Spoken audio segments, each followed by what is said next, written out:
Quando eu mostrei esse desenho feito à mão livre, com o estudo da fachada do projeto da casa, a cliente fechou comigo na hora. Sabe por quê? Porque as pessoas gostam de saber que o arquiteto se envolveu pessoalmente com o trabalho. Hoje eu vou comentar o projeto desse sobrado que tem um mezanino. Fica até o final que você vai gostar. Cara petulante, hein? Vai gostar. Eu não sei se você vai gostar, espero que sim. Então vou me apresentar para você. O meu nome é Jean Tozeto, eu sou arquiteto formado pela PUC de Campinas. Tenho um escritório próprio desde 1999 e hoje realmente eu vou comentar sobre um projeto que eu gostei muito de desenvolver, de um sobrado para um loteamento fechado. Eu sempre gostei de desenhar à mão livre, desde pequeno. E quando entrei na faculdade, estava acontecendo uma transição. Os projetos eram feitos em pranchetas com caneta nanquim e o computador estava sendo introduzido naquela época, meados dos anos 90. E eu apresentei um desenho para um professor de arquitetura à mão livre, já tinha alunos fazendo em maquete eletrônica, né? Em desenho de CAD, e o professor comentou o seguinte comigo, e aquilo eu gravei na cabeça. Jean, você vai aprender a trabalhar com computador, você vai usar muito computador na sua carreira, mas nunca abandone o seu desenho à mão livre, porque isso ainda será um diferencial seu. E de fato, no começo da carreira, muitas pessoas ainda usavam a prancheta e o computador era um diferencial para alguns. Mas rapidamente o computador foi predominante nos escritórios e quem apresentava perspectivas à mão livre já nos anos 2000, segunda década do século 21, já era uma espécie de exceção. E é por isso que eu comecei esse vídeo mostrando uma fachada feita a grafite com uma lapiseira Pentel 0,9 milímetros. Quem gosta de desenhar sabe do que eu estou falando. Tá aqui a velha de guerra, a minha Pentel, que eu tenho há quase 30 anos, vamos falar 25 anos. Ela tá toda enferrujada, mas uma vez eu esqueci ela no escritório de um cliente e eu fiquei procurando ela aqui e fiquei desesperado até lembrar que eu deixei lá, e eu peguei o carro, voltei no escritório dele só para pegar essa lapiseira, porque ela já me ajudou muito. Ela foi muito rentável para mim pelo custo e benefício dela, aquela relação que todo mundo tem que estudar. Mas vamos falar de projeto porque você está aqui para ver o projeto que eu fiz, não tá? Vamos lá. Vamos começar pela planta baixa do pavimento térreo. E o terreno, ele tem 12 metros de largura. Particularmente, eu prefiro terrenos com 12 metros de largura e 25 de profundidade do que terrenos com 10 metros de largura por 30 metros de profundidade. Embora a área seja a mesma, 300 metros quadrados, num terreno com 12 metros de largura, nós temos mais possibilidades para desenvolver o projeto. A minha cliente na época, isso foi em 2007, já vai tempo, ela morava numa grande casa, num condomínio fechado em outra cidade, e ela queria uma casa menor, mais compacta. Os filhos já haviam crescido, então ela não ia morar com muita gente. Mesmo assim, o projeto ficou razoavelmente grande. Desculpem a gaguejada aqui, porque eu não sou exímio youtuber, tá? Eu sou apenas um arquiteto. A casa teve 146 metros quadrados no pavimento térreo e 96 metros quadrados no pavimento superior, um total de 242 metros quadrados. E a casa tem garagem para 2 carros. Em 2007 os carros não eram tão grandes, não eram SUVs, eram carros mais compactos. Mesmo assim a garagem já previa uma boa largura, porque os carros estavam crescendo já naquela época. E se você reparar, essa casa tem um acesso de serviço e um acesso social somente para as pessoas. Aqui nessa casa, a porta social teve um destaque, ela não ficou no fundo da garagem, direto para a sala. Ela ganhou destaque e dá acesso para uma espécie de hall de entrada, onde você tem um lavabo social. E essa pessoa que me contratou, ela tem o costume de entrar em casa e deixar o sapato nesse hall, né, o tênis, e calçar o chinelo para poder transitar no interior. É um costume interessante e muito higiênico se você prestar atenção. Então, depois que a pessoa deixou o tênis, o sapato, de repente a botina nesse hall, né, embaixo de um móvel, ela adentra na sala de estar, e é uma sala que tem uma janela com uma certa protuberância para a frente, tá? A televisão aqui, vocês podem reparar, esse X é indicação de uma lareira, que a pessoa tem também uma ascendência europeia, né? E ela tem esse costume de acender a lareira nos dias mais frios do ano. Se bem que aqui no Brasil são poucos dias em que uma lareira pode ser usada, tá? E a sala de estar, ela já está integrada diretamente com a sala de jantar e o espaço é fluido para a cozinha. Aqui onde eu estou apontando agora, vocês estão vendo o fogão, aqui tem a geladeira, a pia com cuba dupla olha para o quintal, tem um belo gramado no quintal. Existe um balcão de 2 alturas para a sala de jantar.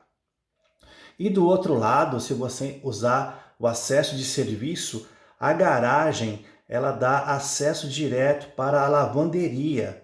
Então, se você chegar com compras, você não passa pela área social, você vai direto na lavanderia. Existe um depósito embaixo da escada para a lavanderia para guardar produtos de limpeza. E existe uma despensa também embaixo da escada. Essa despensa, na verdade, é para guardar alimentos.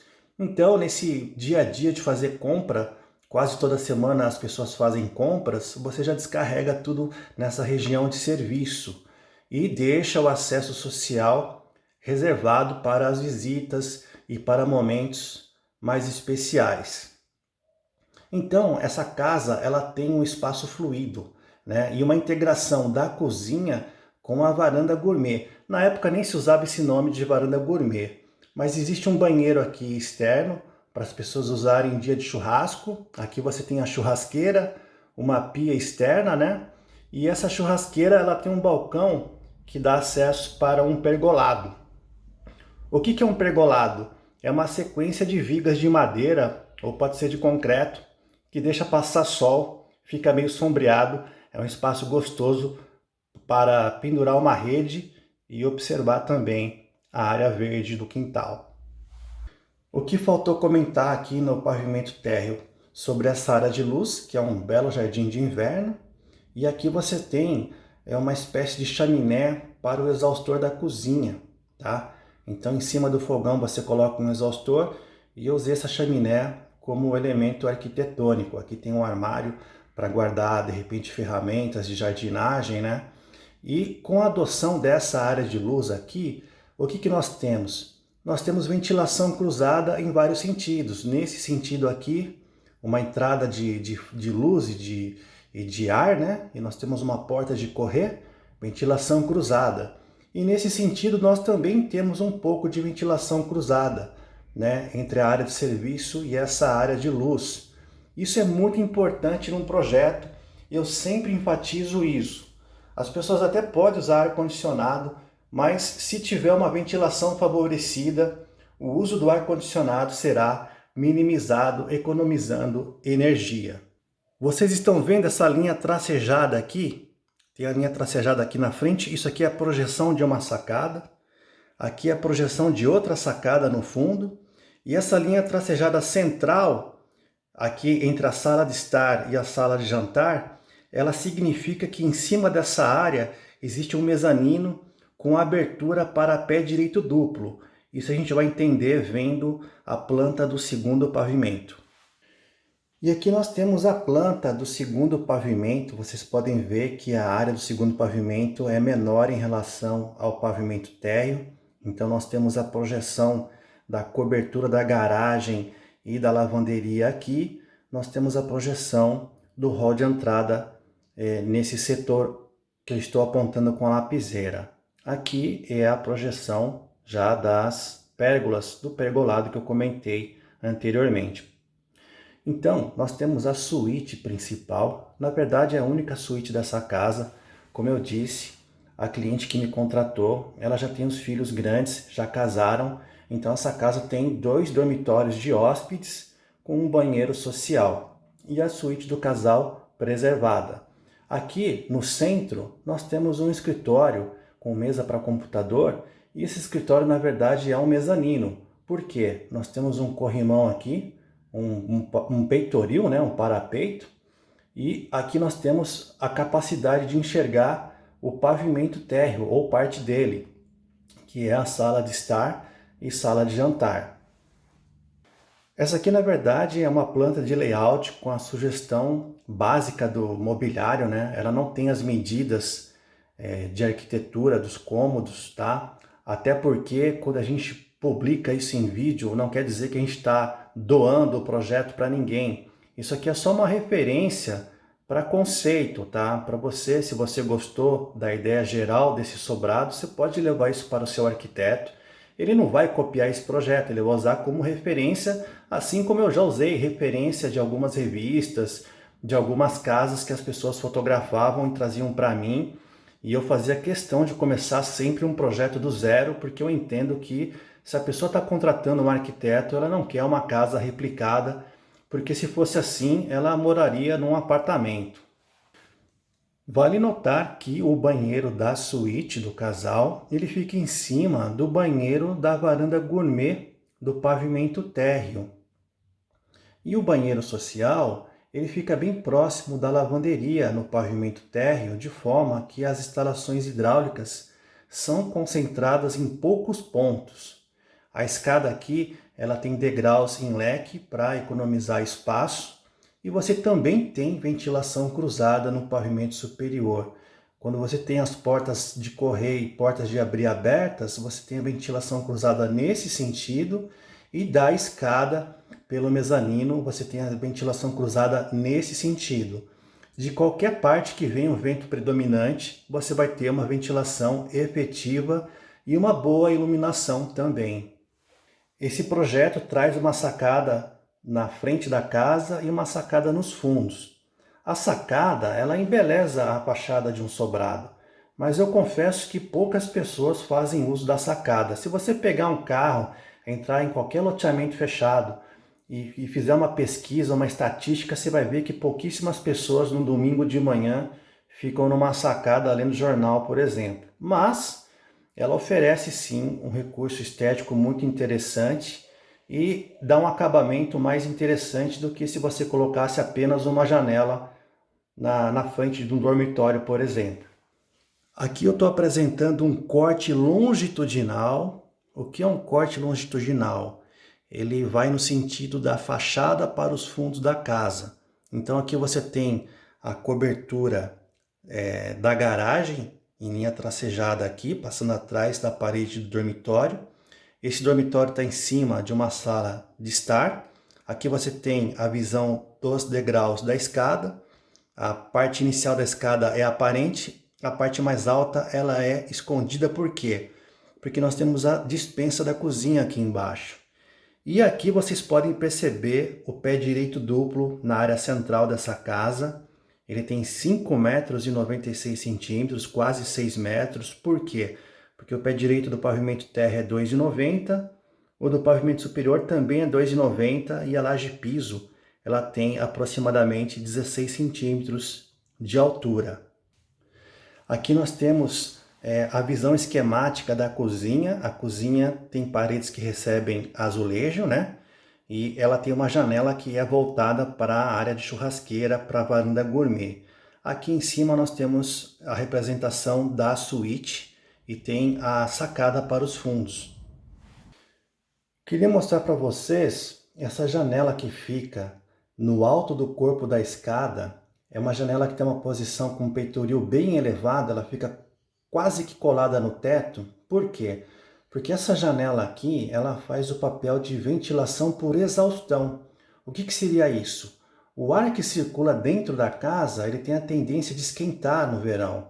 Então esse ar que é mais quente, ele fica mais leve e a tendência é subir. Se você não deixar um ponto de fuga para esse ar aquecido, ele não sai da casa e passa a esquentar a casa de cima para baixo.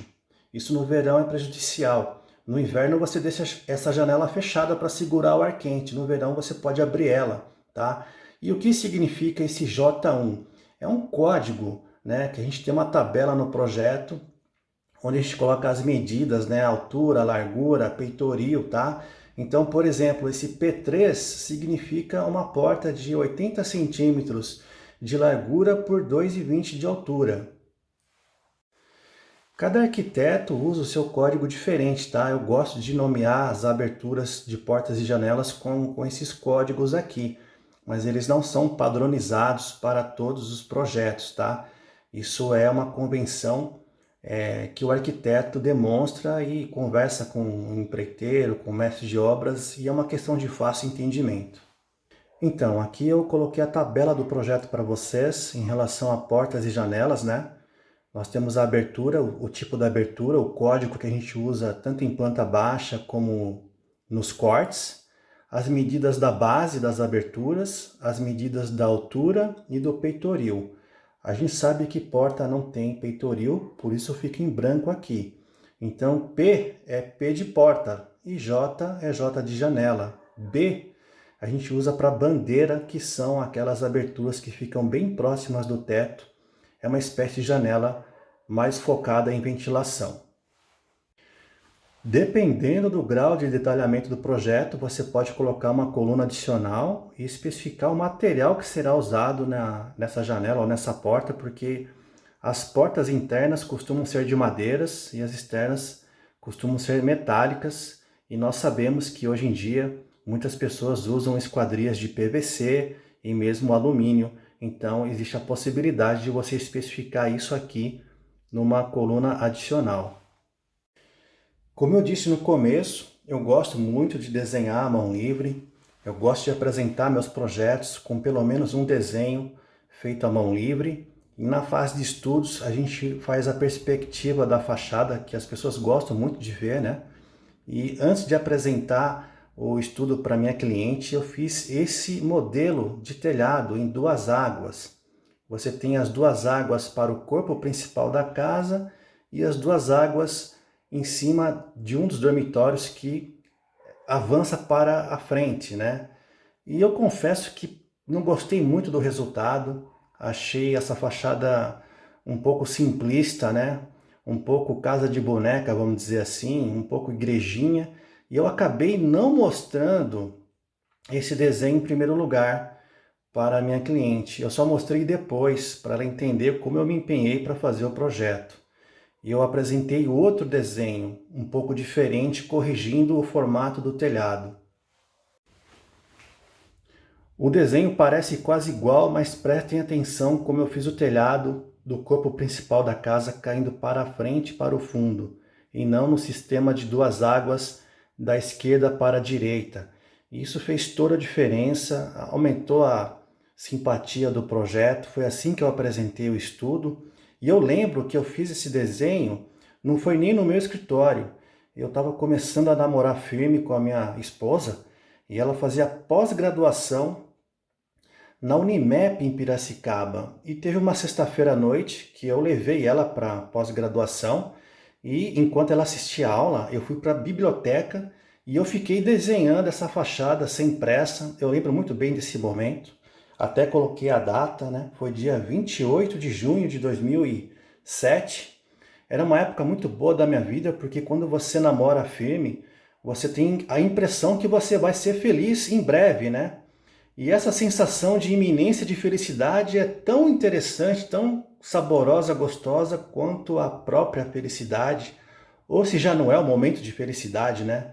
Olha só, estou filosofando em cima de um desenho. Mas particularmente eu gostei muito de ter feito essa fachada, esse projeto como um todo. Eu simulei a volumetria do telhado do vizinho, né, das casas vizinhas. O vizinho aqui da esquerda também era telhado aparente, o da direita era casa com telhado embutido. Em 2007 ainda era comum as casas serem feitas com telhado aparente, né, onde a pessoa pode ver a telha de barro ou de concreto. E hoje o que predomina é esse tipo de telhado aqui embutido no estilo caixotão, né? Mas vocês podem reparar nessa janela, ela tem um segmento linear com arco central. Isso foi um pedido especial da minha contratante, porque ela tinha essa janela na sua casa antiga. por que que ela pediu para levar essa janela para a obra nova? Porque ela contém um vitral feito pelo Tom Goyer, um artista que nasceu na Bolívia, mas ele tem origem na Holanda, né? Ele era muito conhecido na região de Campinas e ela gostou tanto do vitral nessa esquadria de madeira que quando ela negociou a venda da casa dela, ela levou essa esquadria para a casa nova e repôs uma outra esquadria na casa antiga. A mesma coisa na porta. A porta de madeira maciça, ela tem um detalhe de vitral. Infelizmente, eu não posso mostrar a casa pronta. Na verdade, eu respeito a privacidade das pessoas, né? Até porque nem todo mundo é famoso, nem todo mundo é artista. Mas eu tive que medir tanto essa porta como essa janela na casa antiga da minha contratante. Isso faz parte do trabalho do arquiteto, né? Você tem que ter um jogo de cintura para assimilar referências que os clientes trazem para você e, de certo modo, você enriquece com isso. Aqui nesse desenho você já tem a fachada passada a limpo, né, em programa de computador. Olha como é que perde a graça, perde a profundidade. É essa fachada que vai para análise na prefeitura quando o projeto é completo, né? Hoje em dia eles colocam um projeto simplificado. Do lado da fachada feita pelo computador eu tenho o corte, que é o corte transversal. O longitudinal vai da fachada para o fundo, o transversal vai da esquerda para a direita no terreno. E aqui você também pode ver o mezanino, né, o escritório, o peitoril e o pé direito duplo aqui da sala de estar para o teto do mezanino, tá? Aqui você tem o perfil da escada e embaixo da escada aqui você tem um pequeno depósito para a lavanderia. A lavanderia ela dá passagem tanto para a garagem como para o quintal, de forma que a comunicação da frente com o quintal ela fica mais protegida, dá mais privacidade para quem vai ocupar o imóvel. Vamos voltar um pouco aqui para o desenho feito à mão livre, que é o desenho que eu quero que vocês guardem na memória, se possível, né? Porque eu gostei muito de fazer. Ele, mesmo depois de tantos anos, ele está bem guardado, está bem conservado em folha plástica. E quem sabe no futuro eu possa reuni-los numa publicação, mas isso não é um objetivo meu agora. E para você que me acompanhou até o final, ouviu todas as minhas explicações, muito obrigado. Se você gostou do comentário desse projeto, da explanação desse projeto, compartilhe com seus amigos, mande como referência para as pessoas debaterem, quem sabe discutirem alguma questão. Se você não entendeu alguma coisa, também deixe o seu comentário aqui embaixo, que a gente, na medida do possível, responde. Se você tem alguma dúvida relacionada com o projeto, e também manda pra gente, na medida do possível, tá? A gente responde porque isso é um prazer pra gente. Eu comecei a carreira como arquiteto, mas hoje sou também escritor. Tenho que confessar que, na verdade, a minha principal atividade hoje em dia é trabalhar com livros, mas aqui no YouTube eu encontrei uma válvula de escape para continuar falando de uma das minhas grandes paixões, que é a arquitetura. E eu descobri também que não é pecado pedir like. Se você gostou desse vídeo, deixa o seu like, porque você me ajuda muito. Sinaliza para mim que eu posso continuar nesse caminho, apresentando mais trabalhos, porque a gente vê tanta coisa assim superficial na internet que eu quero ir por outro caminho, eu quero mostrar coisas que possam acrescentar positivamente para quem nos prestigia com a audiência. No mais, um grande abraço e até a próxima!